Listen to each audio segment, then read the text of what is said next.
Subscribe करें city news Palamu व bell icon दबाकर पाएं परमंडल की ताजा खबरें सबसे पहले सबसे आगे।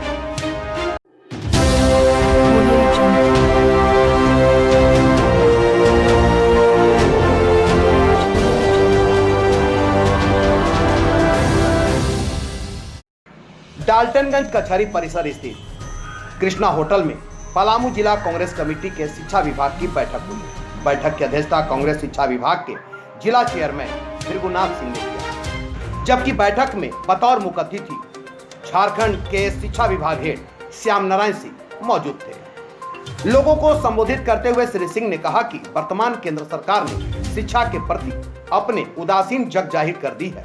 2010 में यूपीए की मनमोहन सरकार ने शिक्षा का अधिकार कानून बनाकर देश के गरीब बच्चों को शिक्षा पाने का अधिकार दिया था। कानून के मुताबिक देश में 30 छात्रों पर एक शिक्षक की नियुक्ति करना अनिवार्य था। इस कानून के मुताबिक देश में 50 लाख शिक्षकों की नियुक्ति संभव है, जिसे मोदी सरकार ने ठंडे बस्ते में डाल रखा है। केंद्र की सेवा में ही 12 लाख नौकरियां रिक्त पड़ी है। वहीं मौके पर मौजूद जिला अध्यक्ष जयस रंजन पाठक उर्फ बिट्टू पाठक ने कहा कि सचमुच नरेंद्र मोदी जी के शासनकाल में शिक्षा की स्थिति बदहाल हो चुकी है। आज युवा इस कदर दिशा विहीन हो चुका है कि उसे कोई रास्ता सूझ नहीं रहा है। युवाओं ने जिस उम्मीद के साथ नरेंद्र मोदी जी का साथ दिया था, आज सभी अपने आप को खुद ठगा महसूस कर रहे हैं। डाल्टनगंज से कृष्णा के साथ प्रियदत्त देव की रिपोर्ट। बैठक संचालित है, उसके 3 प्रमुख मुद्दे हैं। पहला मुद्दा है कि देश में शिक्षा का अधिकार कानून डॉक्टर मनमोहन सिंह की सरकार ने 2010 में एक कानून बनाकर शिक्षा का अधिकार कानून बनाया था।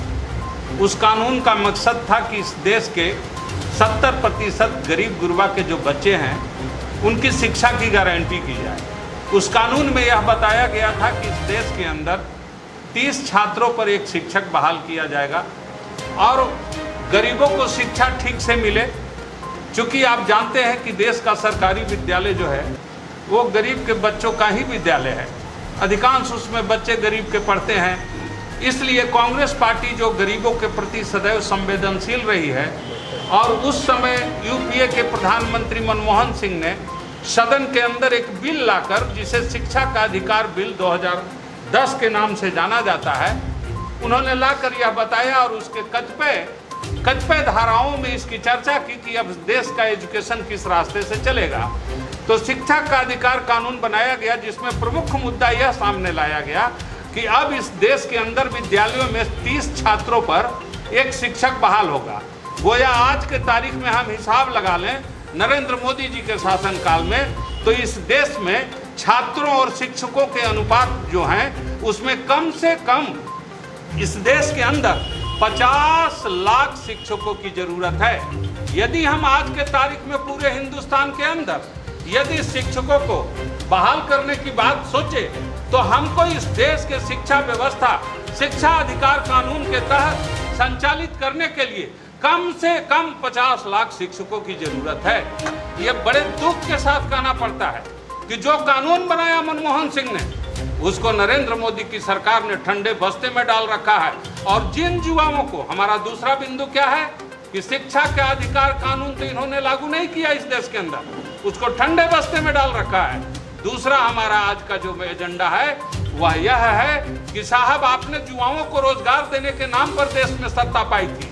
आपने कहा था कि इस देश में प्रत्येक वर्ष हम 2 करोड़ युवाओं को रोजगार देंगे। पढ़ा लिखा शिक्षक, TET pass, central test pass, TET pass, state TET pass, BEd degree धारक, एमएड डिग्री धारक, बीआरपी डिग्री धारक, सीआरपी डिग्री धारक और ऐसे लाखों करोड़ों छात्र सड़कों पर बेरोजगारी का दंश झेल रहे हैं। और नरेंद्र मोदी की सरकार मदमस्त है, गहरी निद्रा में, और उसके सारे ऊर्जा इस देश के पूंजीपतियों को आगे बढ़ाने में लगे हुए हैं।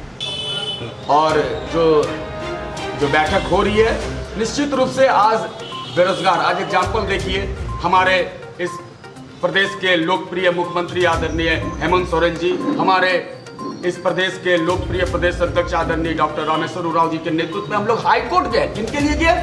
ये रघुवर दास जी की गलत नीतियों के चलते आज जिसको नौकरी में होना चाहिए था, इनका जो नियोजन नीति था उसकी खामियां के चलते हाईकोर्ट ने उसको तोड़ दिया। बोला कि इस प्रदेश में, इस झारखंड में 2 प्रदेश की नियोजन नीति नहीं चल सकती है, एक प्रदेश से एक नियोजन नीति चलेगा। उसका खामियां किसको हो रहा है? यहाँ के जो बेरोजगारों को रोजगार मिल गया था उसके लिए। मगर हमारी सरकार उन लोग के साथ भी है। हम लोग अभी गए हैं कोर्ट में, वहां से डिग्री लेकर जीत कर वैसे लोगों को नौकरी भी देंगे। और हमारी सोच है कि ये जो सरकार रघुवर दास जी के समय जो सरकार थी उनकी जितनी भी खामियां उसको दूर करेंगे। आदरणीय हेमंत सोरेन जी, हमारे आदरणीय प्रदेश अध्यक्ष डॉक्टर रामेश्वर उरांव जी के नेतृत्व में, और इस प्रदेश का हर लोग लोग आज देख सकते हैं बैठक में सभी जो शिक्षक लोग बैठे हुए हैं, इनकी आज बैठक में निकलेगी निष्कर्ष। पलामू जिला में एक जोरदार आंदोलन करने का रूपरेखा तैयार आज हम लोग इस कृष्णा होटल के सभागार में कर रहे हैं।